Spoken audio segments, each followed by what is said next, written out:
Hello, it is I. Every mainstream video game would most likely include Easter eggs, as I've seen in Grand Theft Auto, Call of Duty, and even Forza Horizon 5. But you wouldn't expect to see Easter eggs in a simcade racing game like Gran Turismo, because of the heavy emphasis on racing. Well, you'd be wrong, as Gran Turismo 7 is packed full of so many Easter eggs which are absolutely incredible. Honestly, these are probably the greatest Easter eggs I've ever come across in a video game. So of course I had to compile 10 of them to include into this video.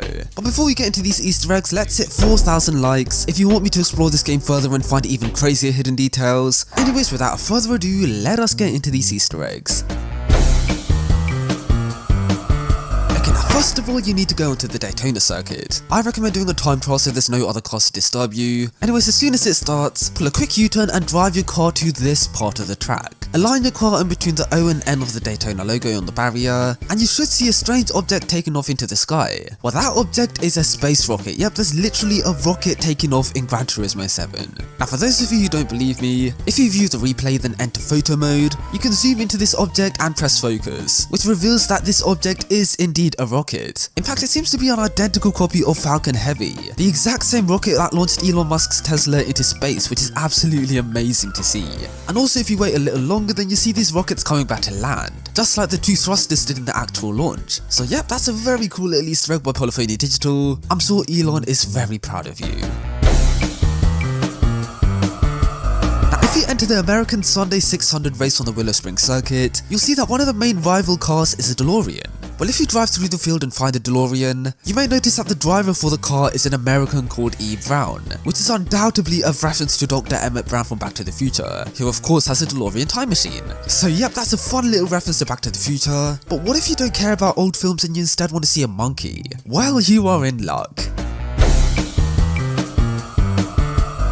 Trial Mountain is a fantastic track in the franchise, as it always results in tight action and wheel-to-wheel racing. But if you want to ease off the throttle and relax, then it's just as great, because not only are there very nice views, but also a couple of Easter eggs. Because if you take your car to this part of the track, come to a halt, go into the replay and enter photo mode. Turn your camera to the left and point it towards this tree without any leaves. Zoom into this part of the tree, then focus the camera, and would you look at that? It is a monkey! How cool is it that they added a monkey into Gran Turismo 7? That is amazing.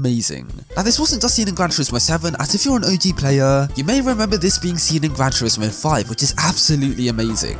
Anyways, if you thought that was cool, then just you wait for another really cool Easter egg on this same circuit.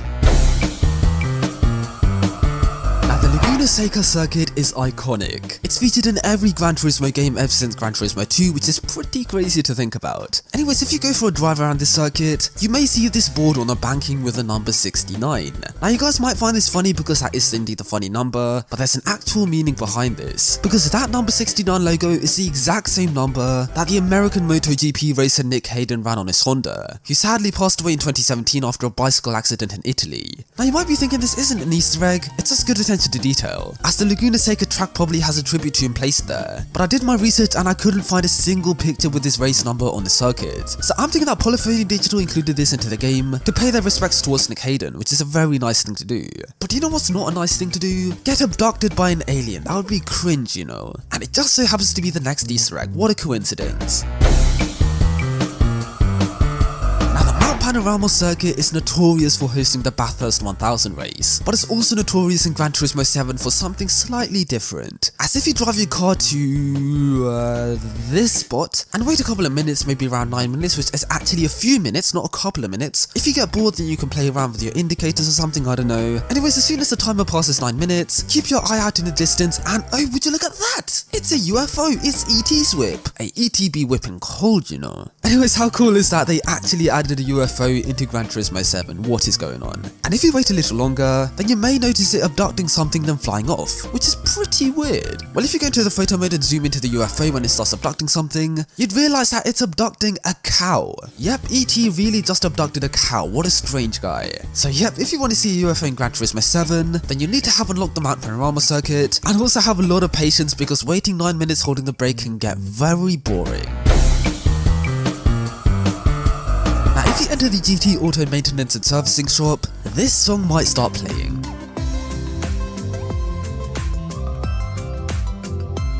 Yep, that is The Entertainer by Scott Joplin, a very iconic song. Now you might see no easter egg here, but I'm pretty sure this is paying homage back to Gran Turismo 5. As when you enter GT Auto in that game, guess what song starts playing? Yep, The Entertainer by Scott Joplin. Now I doubt they randomly chose this song to be included into Gran Turismo 7. I'm pretty sure the reason they chose this is to somewhat pay homage to Gran Turismo 5. But enough of the small easter eggs, let's go back to a crazy one. To find the Loch Ness monster, aka Nessie, you're gonna have to return to Trial Mountain. I recommend doing a time trial in the reverse layout. Anyways, drive to this part of the track near the tractor, then pull a U-turn so you can get a clear view of the lake. Now just like the UFO easter egg, you're gonna have to wait a couple of minutes. Maybe around 4 or 5 minutes, which isn't a couple of minutes, it's a few minutes. Anyways, after some time, you'd see this huge figure coming out of the water. Well, that figure is Nessie the Loch Ness monster. How cool is that? Now OG players may remember this being an easter egg in Gran Turismo 5, but that was nowhere near as detailed as this Nessie. Because if you zoom into this figure, it genuinely looks so realistic. It's nowhere near as pixelated as it was in Gran Turismo 5. I'm honestly so surprised with how detailed this Nessie is in Gran Turismo 7. The developers literally had to animate this to be included into the game. That is so crazy, man. Big up the developers adding this, you guys are legends. Now if you go into Brand Central, go into Europe, select Aston Martin, then scroll all the way to the DBR9 GT1 race car, you may notice that the race number is 007, which is of course a reference to James Bond. Now this is not an easter egg which Polyphony Digital added, because Aston Martin did run the number 007 on some of their DBR9s back in the day, which has to be a reference to James Bond surely. Who would randomly choose the number 007? So yep, it's not a Gran Turismo 7 easter egg, it's an Aston Martin easter egg which is portrayed in Gran Turismo 7. So good job Aston Martin for the James Bond reference. And good job Polyphony Digital for adding the 007 DBR9 into the game, even though the green and orange one looks way better. This easter egg I found on the Mount Panorama circuit, but I'm pretty sure that it would be in other circuits in the game as well. Anyways, drive near the barriers until you see a spectator wearing a yellow t-shirt with black trousers. Once you find him, go into the replay and zoom into his face. After focusing, you'd realise that this isn't some randomly generated face, because this is what an ordinary NPC would look like in Gran Turismo 7, but the yellow shirt guy has a very accurately modelled face, which almost looks like a picture, meaning this person has to be someone important. Well, according to a lot of people on social media, this guy is meant to be Hideo Kojima, a Japanese video game designer who created some very iconic games in the past. This guy was also featured in Cyberpunk 2077 and Metal Gear Solid 5 as an easter egg, so everybody is suspecting that this is him in Gran Turismo 7 as an easter egg as well. And if it is, then fair play, because that is pretty crazy attention to detail. Now if you own a Tesla, you can take it into the maintenance and servicing shop in GT Auto. You could wash your car, which is pretty normal. White body? Yeah, normal.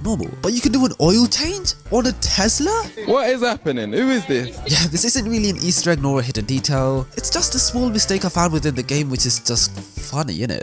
Anyways, Facecam Yuwan, back to you.